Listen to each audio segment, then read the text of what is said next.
Est à Madame Mathilde Panot. Monsieur le Premier ministre, 4 ministres de l'écologie en 3 ans pour un bilan ridicule face à l'enjeu de notre siècle. Pas de tournant vert, ni social, ni rien du tout. Ce nouveau gouvernement ne veut rien dire. Macron un jour, Macron toujours, voici votre seul mot d'ordre. Vous qui acceptez de ne rien dire de votre politique générale avant que le monarque de l'Élysée daigne parler. Nous apprenons qu'un commissaire au plan devrait être nommé. Depuis le temps que nous insistons sur la nécessité de la planification, nous ne pouvons que nous réjouir de cette victoire idéologique. Mais pour planifier quoi? Pour planifier la destruction du rail? J'étais à Perpignan ce lundi pour défendre le dernier train de primeur de France. Les cheminots ne décolèrent pas. Sa suppression est le symbole du fiasco de la politique anti-écologique d'Emmanuel Macron. Vous aviez promis son maintien, vous avez menti. Résultat, 25 000 camions en plus sur les routes par an et des emplois nécessaires détruits. Pour planifier quoi? Pour planifier le démantèlement de l'État? Vous avez choisi pour ministre du Travail celle qui a réduit de 10% le nombre d'agents au service du ministère de la Transition écologique. Pour planifier la poursuite du glyphosate, vous aviez promis de l'interdire en 2021. Il nous empoisonnera jusqu'en 2027 au moins. Pour planifier la délocalisation à tout va sur l'accord de libre-échange avec le Mercosur, là encore, flagrant délit de mensonge. Les négociations ont continué et devraient aboutir à l'automne. Pour planifier un horizon vide de travailler plus pour produire plus, la misère progresse, mais vous subventionnez à coups de milliards d'argent public la distribution de dividendes aux actionnaires et des licenciements par milliers.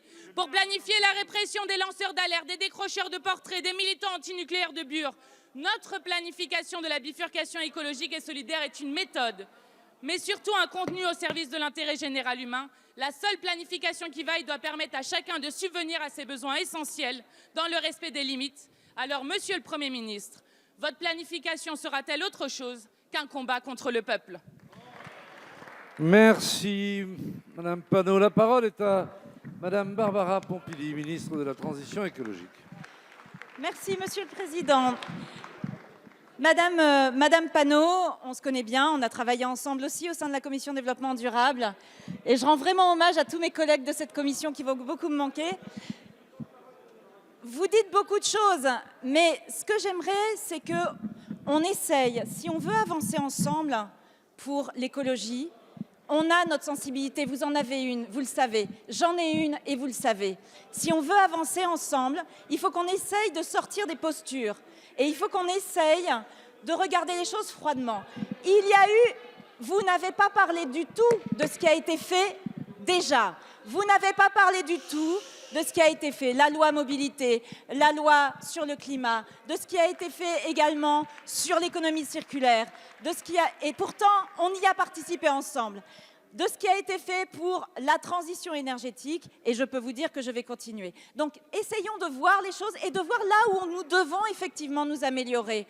Nous avons un rapport du Haut Conseil pour le climat qui est sorti ce matin et évidemment nous nous entretiendrons avec eux, qui nous dit qu'il faut accélérer. Ça tombe bien, je l'avais dit aussi, et ça tombe bien, le gouvernement, le Premier ministre, le Président de la République le disent aussi. Donc travaillons plutôt ensemble pour y arriver. On va avoir des chantiers sur le plan de relance, sur la manière d'impliquer tout le monde, sur la stratégie nationale bas carbone, mais aussi sur la loi qui va arriver sur l'application de ce qui a été ce qui a été proposé sur la Convention citoyenne sur le climat, ce que nous on doit faire, ce que les collectivités doivent faire, ce que les entreprises doivent faire.